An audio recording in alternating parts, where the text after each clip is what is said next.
You stub your toe today. It hurts, you swear, you limp for an hour, and by tomorrow you've forgotten it happened. That's the deal we've struck with modern life. Mistakes are recoverable. You can burn dinner, miss a deadline, trip on a curb, take a wrong turn on the highway, and walk away from almost all of it.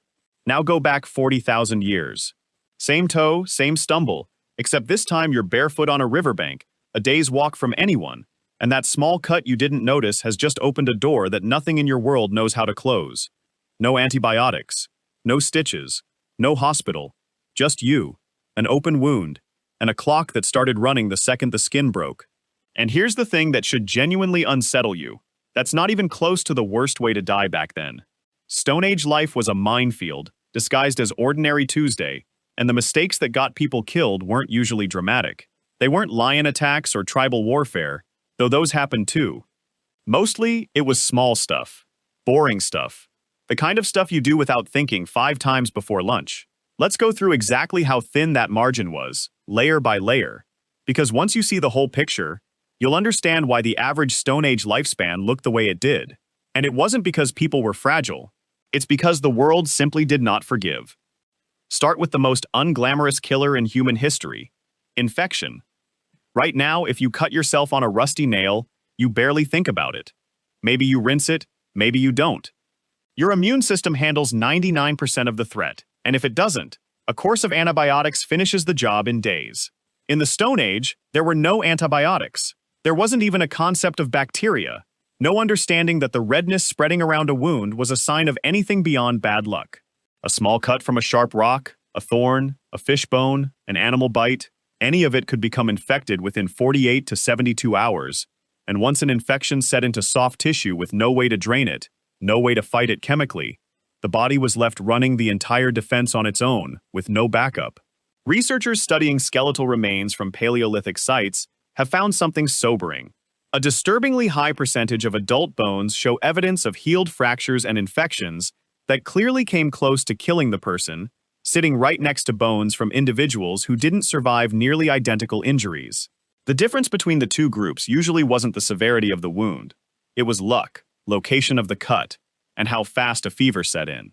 Something as ordinary as stepping on a sharp branch while crossing a stream could, within a week, turn into the event that ended a person's life, not because the injury itself was severe, but because nothing existed to stop the next stage from happening. A broken toe today is an inconvenience. A broken toe in 30,000 BCE, depending on whether it broke skin, could be the first domino in a chain that ended in sepsis. The mistake wasn't even the injury. The mistake was thinking a small wound was small. Then there's food, which sounds almost too obvious to be dangerous, except it absolutely was. Modern humans have spent thousands of years building an enormous, tested, written-down body of knowledge about what's safe to eat and what isn't. Stone Age humans had no books, no internet, no labeled grocery shelves. What they had was trial, error, and oral memory, which meant every new plant, every unfamiliar mushroom, every berry that looked almost exactly like a safe one but wasn't, was a genuine gamble. Some of the most lethal plants on Earth, water hemlock, deadly nightshade, certain mushroom species in the Amanita family, look deceptively close to edible relatives, sometimes differing only in a subtle vein pattern or a slightly different shade of cap that an exhausted, hungry forager at dusk could easily miss. Eat the wrong one, and depending on the toxin, you could be dead in hours from cardiac arrest, or dead over several agonizing days from liver failure with no way to reverse it. The body shutting down in stages while everyone around you watches helplessly. Anthropologists studying modern hunter-gatherer groups, the Hadza in Tanzania, the San in the Kalahari, have documented just how much specialized, generationally transmitted knowledge it takes to forage safely. Children spend years learning which plants are safe in which season, which parts of a plant are edible and which parts of the very same plant will kill you, knowledge that takes a near apprenticeship to fully absorb. One wrong identification, one moment of hunger overriding caution, and that was the whole story. There was no poison control hotline. There was just whoever happened to be nearby, watching, and usually unable to do anything either. Now think about water, because this one is almost cruelly simple. You need to drink. Everyone needs to drink. And in the Stone Age, water didn't come filtered, boiled, or tested. It came from rivers, ponds, and puddles that animals also drank from, defecated near, and sometimes died in upstream of where you filled your hands. Waterborne pathogens, parasites, bacteria, like the ones that cause dysentery, were everywhere, and a single contaminated drink could trigger violent dehydration through vomiting and diarrhea that, without modern rehydration treatment, killed with brutal efficiency, especially in children, whose smaller bodies had far less margin to lose fluid before organ failure set in. Paleopathologists estimate that gastrointestinal illness from contaminated water and food was one of the largest causes of death in prehistoric populations, quietly outpacing the dramatic predator attacks and violent conflicts that tend to dominate our imagination of the era. There was no way to know a water source was bad just by looking at it. Clear, cold, fast-moving water could carry exactly the same risk as a stagnant puddle, and there was no test, no strip, no way to know until symptoms started. You drank, you waited, and sometimes that was the mistake that ended everything, made by someone who had no way of knowing they'd made a mistake at all until it was already working through their body. There's also a quieter killer that almost never makes it into the popular imagination: the weather itself. Exposure.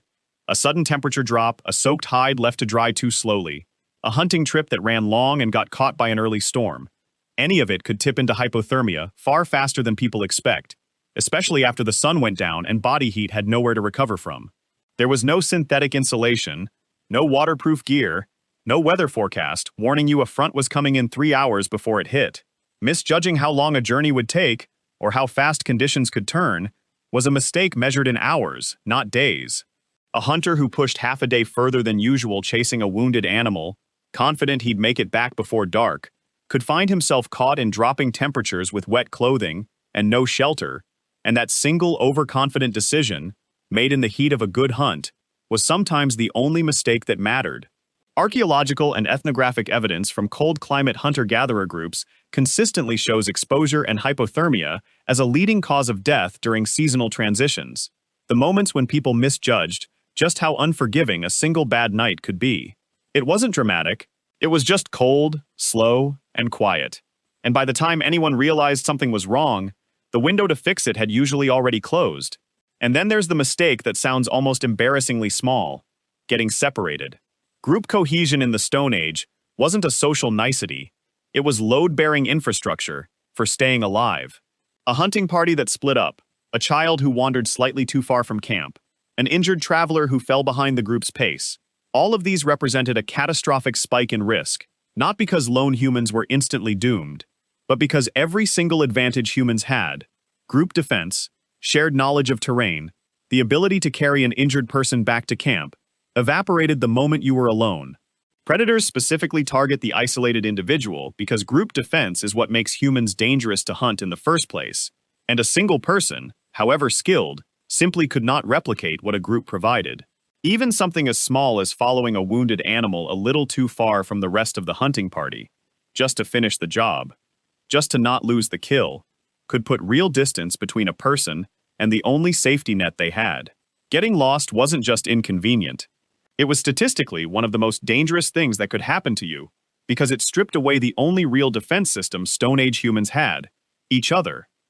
Now let's be honest about something, because leaving this out would be misleading. None of this means Stone Age life was a non-stop horror show where everyone died screaming before the age of 20.